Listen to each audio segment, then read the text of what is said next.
guys to a new episode of DFB-Arsenal Addicts. This is a new segment, guys, where we'll be talking about only and only Arsenal. Just Arsenal, guys. Because they have ruined my new year, they have ruined your new year, they have ruined your Christmas, and they have ruined this week as well.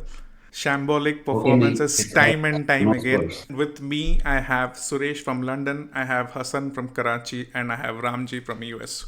We have gone worldwide, guys. We have gone worldwide. How's your day been so far? We'll start with Suresh, because I believe you've been to the game. What happened, dude? Yeah, just crazy. This last 1 month has been bloody hectic, right? So losing at home, just can't believe, right? So we can understand losing points away, but when things start to happen, you start losing at home, the real frustration grows. Yeah. I could see So when you went to the game, how was the vibe initially before the match started? It's a big game, game, right? So everybody there is quite excited because I think Liverpool, they're already in Carabao Cup. I think they are through to quarterfinal. To the semis, yes. I think they face Middlesbrough. For us, it's a much needed one because the FA Cup at least this is one hope for us. The fans were hoping at least we would bounce back in this game. Yeah. Even the atmosphere, I couldn't complain about the atmosphere. It's crazy. It's great atmosphere. You know, the Liverpool fans, they create a crazy atmosphere as well. They usually the FA Cup. I just noticed they had the away stand is usually quite small, but I think they had the extended section. And I think we had one of our Arsenal greats in the stadium as well today, Bob Wilson, ex-goalkeeper. Yeah, Bob. Yeah. Ex-goalkeeper and FA Cup winner as well. I think 1971 was the year he won the FA Cup with us. Scottish goalkeeper. And Thomas Vermaelen as well. You guys remember Thomas Vermaelen? Yeah, dude. Hassan, what did you think of today's game, dude? Well, the FA Cup, we are record FA Cup holders. That's something we can be proud of. But it's the fourth time we have exited in January from this very competition in the last 2 years. Is that a legit stat or you just made it up? That's actually a legit stat. Ever since Arteta won the cup, probably 4 seasons in a row wherein he's gone out before the 4th round. Couple in 3rd round, couple in 4th round, which is so sad. The order is Southampton, Nottingham Forest, Man City, and now Liverpool. And I think there's an issue with this white kit, isn't it? It's really unlucky for us. There's a reason why we wore this jersey. I think no more red is the slogan, isn't it? London Knife Crime. Yeah. It's recently quite a few knife crimes happening in London. Yeah. So there's a trend that's very common now, and since the Luton game, that was pretty evident, is that we create chances and we miss them. And we miss them awfully. Yeah. So even in that Villa game, the Brighton game, the Liverpool game at Anfield, West Ham, Fulham, we were creating chances. I think, okay, let's take off Fulham. But again, we created a lot of chances. We hit the post. We couldn't score. Flubbed our line. I think that's something that's becoming a bit frustrating. But then again, when you fall back, you need to get back up. And when do we get back up? That's the question. Ramji, from today's game, from an Arsenal perspective, who was your standout player from Arsenal? I thought SALIBA played well. Ramsdale had a good game as well. Okay. Odegaard was influential. He was trying to create things. But then, our front three have been disappointing for quite some time for the last 2-3 games. Yeah. And like Mango mentioned, I do believe finishing is cyclic, wherein, sometimes beat with good fortune or, all by an own goal, we score one and then, we start finishing the other chances as well. Yeah. It's unfortunate. But the way we've been dominating games, this Liverpool team, the way we played at Anfield and the way we played today, as in, first half, game dead and buried, man. That's how we should have been. We got 2, 3, 4 golden opportunities. And then, really sad to see Havertz taking shots like that because... I'm done with Havertz, seriously. I don't know what he brings to the team. I think he's not confident enough yet. With the technical ability he possesses, he's as good as Odegaard in terms of the technical ability and the security. But the sad part is, he's struggling with confidence. But the signing is not working, basically. I get why Mikel signed him. For a fixture exactly meant to be like this, wherein our first choice striker is not present. And he can do a job there. Yeah. And he's not able to do that job. And he's not basically able to do any job. Kai Havertz isn't good enough to play in the Premier League, and he's certainly not good enough to play for Arsenal. Not one of those players that were at Arsenal before he arrived is he better than. 2 shots he took. There were 2 instances where he got a clear-cut chance. One was he took a more wider touch, and then he just very lazy sort. It was very lazy and very lethargic. You're shooting at Alisson, dude. Come on. At least put your laces through it at least. But then, you need to hit it with venom, as in, or try to aim at a particular corner. You just shoot straight at him with very tame effort. I mean... So, Suresh, tell me one thing. We're still in the game at halftime, yeah? 0-0. What was the vibe and atmosphere at the Emirates? Yeah, we're still hopeful. I think we certainly had a very good first half, right? So the way we started, not only this game, I think quite a few games, and most of the games we do tend to start well. We don't score early, so these big games you got to score first. And Odegaard had that chance basically, isn't it? And he hit the post. During halftime, it was fine. So we thought, I think the way we played first half, I thought we would score. Let's be honest here. Liverpool were not even playing that well. And without Mo Salah and without Virgil van Dijk, they look a pretty average side, to be honest. If they played against a fluid playing side, let's say like Aston Villa or City, let's say, so they would be swept aside. We were even more shittier than them. After 65th or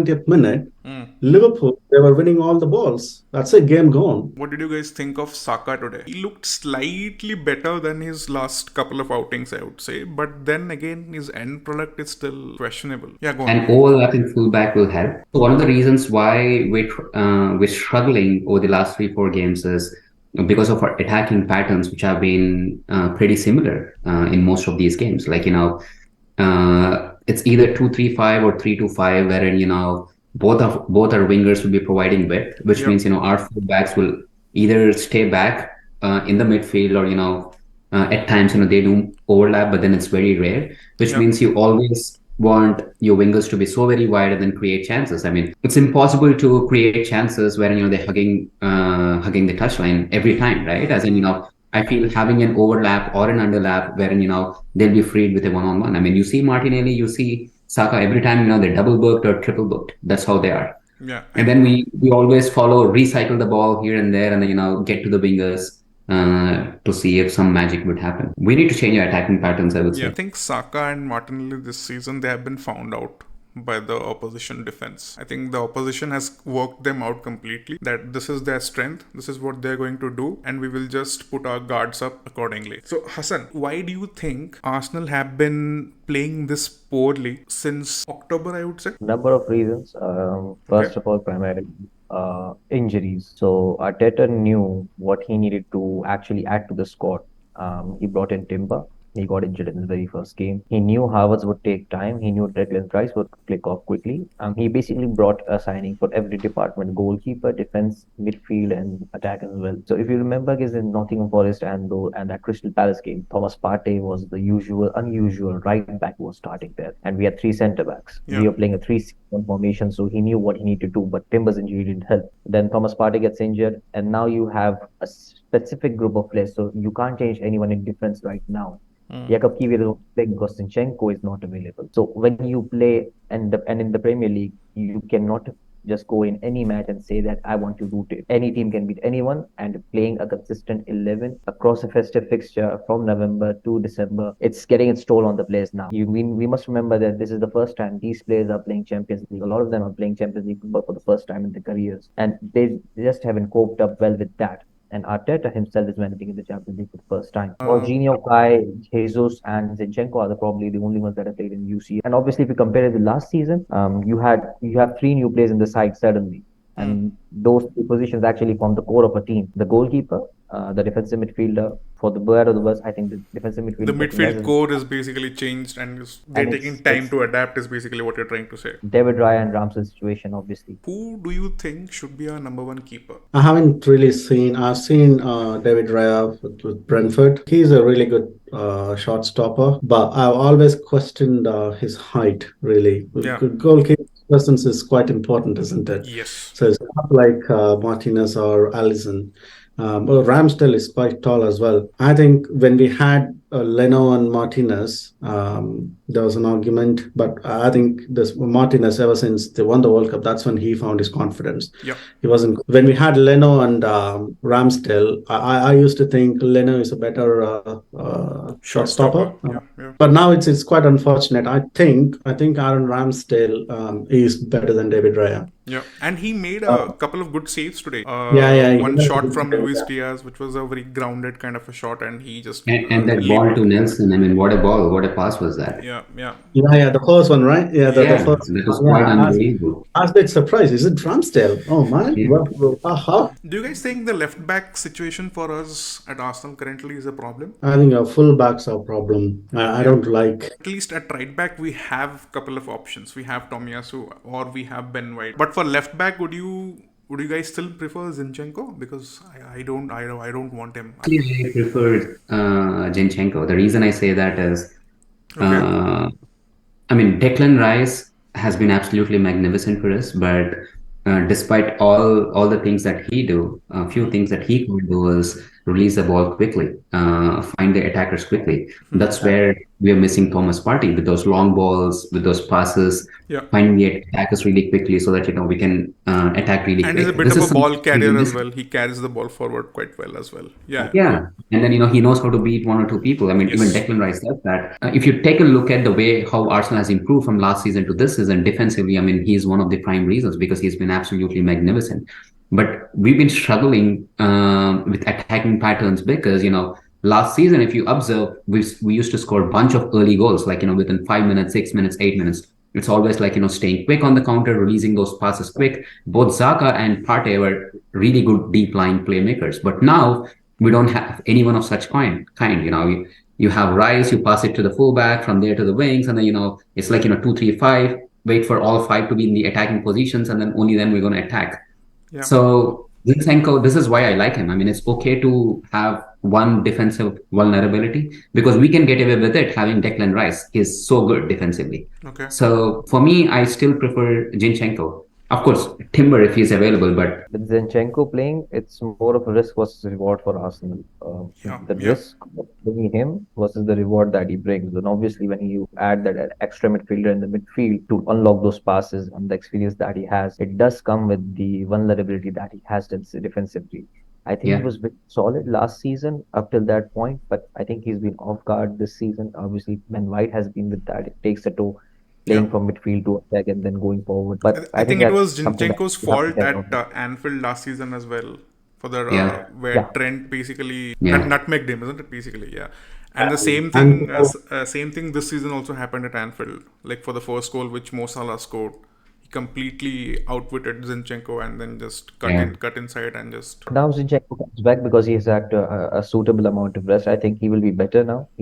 By the time we play Palace, if he's fit, he has 3 weeks of rest. So I think these players resting, Ben White and Zinchenko, if they do rest, then I think they will be back to their full potential. The reason why I pointed out the left back situation right now is because today's match, the player playing that position was Jakub Kiwior, and that is not his naturally preferred position, which is why when he scored that own goal, which was very unfortunate, and he might get crucified for this. People might criticize him for this. So if given an option, let's say this January transfer window, if given an option of recalling Kieran Tierney back from his loan from Sociedad, would you guys take it? No, Kieran already said he's not going to come back. Looks like that guy is already fed up of Arsenal. Last season, he's fell out of favor with Mikel, I think. Yeah, no, he was literally sitting on the bench last season and he wasn't getting any minutes.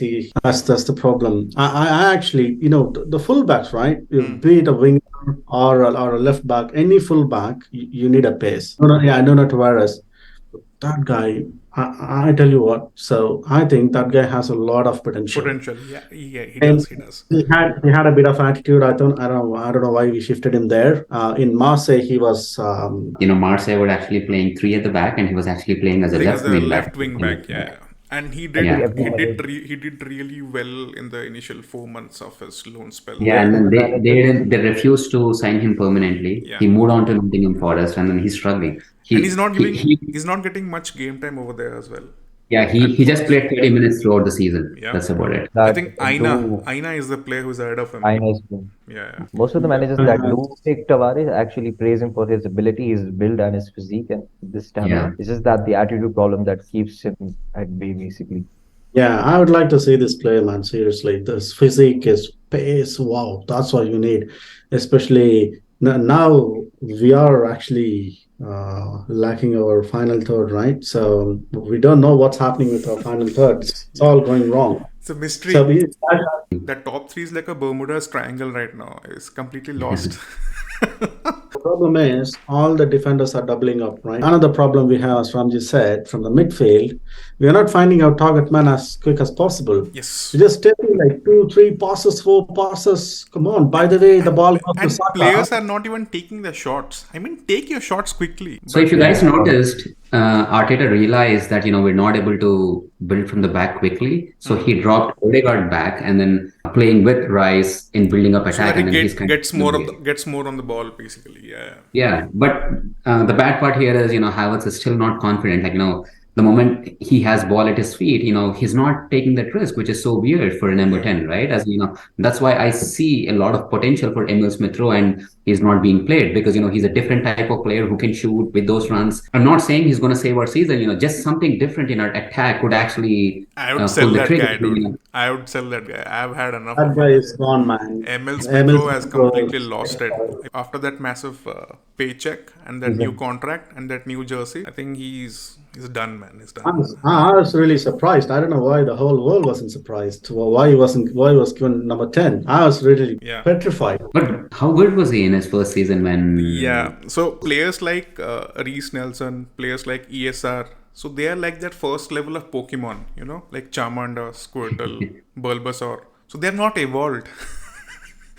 They're still in their first level only since the last 4 or 5 years. Reiss Nelson, when he went to Hoffenheim for his first loan spell, and in his first 6 to 7 games, he was producing assists, dude. He gave him like 6 or 7 or 8 even goal contributions. Post that, he's nowhere to be seen. He's nowhere to be found. He cannot break into the playing 11. Mikel brings him on when we are losing. He's not some sort of a messiah. He's not got trickery with him. He's not got weak feet. He's not Riyad Mahrez who will just produce a moment of magic. No. That Bournemouth piece of magic will never happen again. I feel that the reason why he's bringing Nelson on in the dying minutes, because majority of the times he's actually playing 3 at the back when Nelson is coming on. So he's actually playing as a left wing back, 1. And number 2, whenever Martinelli plays, he's not actually... he makes good cutbacks, but in terms of the crosses, he's not really good at it. So whenever Nelson comes on, it's usually 2 up front, 3-5-2, and then, he cuts in and puts the cross for one of the strikers to, either win the first ball or the second ball. This is the idea. It hasn't really worked, but I also agree for the fact that we shouldn't be relying on Nelson if you want to win titles. Well, with Nelson, he when he comes on late, he actually carries the ball a bit better as compared to Martinelli's currently. Okay. If you remember some of his games, he does actually dribble inside. He just takes on defenders one-on-one and goes into them. That's some quality that's... Yeah, but to what success? Success rate is what still... success is something different. Because if he's not playing regularly, then we obviously can't gauge his success, because if he doesn't get chances regularly, how is he going to prove? Yeah. Guys, 1 win in 7 games. 2 draws, 4 losses. That's our latest form guide. And I think we have lost back-to-back 3 games now. Bit of a crisis, I would say. I think January is just started. The new transfer window is there. But I'm not sure if again going into a panic mode, getting in a new player would solve. I'm not sure, because last season, if you look at these players, were the same players were scoring goals. Yeah. Thomas Partey was the missing puzzle, right, this season. So even though we defensively improved, our attacking patterns we've been found out. So I'm not sure, even can't guarantee any new signings would improve further. I think all we hope for is, I think, fingers crossed, we should bounce back. I think the moment we score early, I think we would score the second goal. Out of League Cup, out of FA Cup, so 2 trophies out of the window. We are only in the Premier League right now, and we are in the UCL. If you had the chance to bring in one player to save the season, one player, who would that player be? I wouldn't say I'll guarantee it would save our season. We will not guarantee it may flip the other side as well. So I think, but I've been a long admirer of Ivan Toney, because all Arsenal need to win trophies, to win Premier League and Champions League, is like similar built players, where we refer them as a basketball players, right? 2004. All players are basketball players, like how Onana is there in Everton. We need physically built, tall, crazy. We got to bring those players like Ivan Toney. For me, Ivan Toney and Onana, they will change the complete dimension of Arsenal. What do you think of Palhinha of Fulham? Not a fan? No, I like him. But I would rather need more physicality. I Okay. think he's go up to Bayern anyway. So Yeah. for So- me, I would. So if it is just I one player, would you pick Onana or Tony? Ivan Tony. Suresh. I would pick Onana. Okay, interesting. Mm, Okay. Interesting. Same question for you, Hasan. If you had one player to sign, Short answer, Ivan Tone. Short explanation. I've seen Saliba come up against Haaland. I've seen Saliba come up against Nunez. A lot of players. I remember the game in February last year and the nightmare Tone gave to Saliba by actually pulling him back, by actually collecting the ball from Raya. yeah. I think that was something that was Saliba's worst performance in an Arsenal shirt. But still, Tone did so well that day. Okay. That would be short explanation. Okay, and same question for Ramji. I think we'll not buy anyone in this January transfer market for obvious reasons because of FFP. So Yeah. I don't really want to say, bringing somebody from external would change things. I would make few changes in the team so that, it will at least, lift the stadium, lift the fans and the team morale as well. Explain Those how. are bringing Ramsdale back into the Okay. team. This is one. And then, Thomas Partey, he needs to be available. If he is available, I'm not saying we'll win it. Has but he then, gone to the AFCON? No. No, he's not going to AFCON. Okay. So Ramsdale, Thomas Partey, and more game time for Emil Smith-Rowe, and we'll be there. I would need a striker up front, but I don't think we're going to go for Ivan Toney this January because of his contract situation and also because of FFP, like Ramji pointed out. Even Brentford are quoting like 100 million for 100 Ivan million, Toney, yeah. and he's not even kicked a ball in the last 6 months. We may sign Onana. We have a better chance because Everton, they are already under FFP scrutiny, right? They may sell players. But if Onana comes, that means Declan Rice can pay up. He can play further up. Yeah. And you guys know Jesus, Martinelli, and Odegaard. They're no front three can press higher up better than anybody else, right? That was one of our Arteta's key tactics, isn't it? Yeah. And if you have Declan Rice join that front three, plus you have 4 Onana sit backs, that would be amazing. But I think that Arsenal has to first sell players in order to purchase. Probably Eddie and Nketiah, 30 million, but Crystal Palace won't pay that. Maybe 25 million and then 10 million add-ons. That's the end of today's video, guys. If you like today's video, please like, please comment, and please subscribe to our channel. And take care, guys. Hope Arsenal win the next game. ATR, I go, go,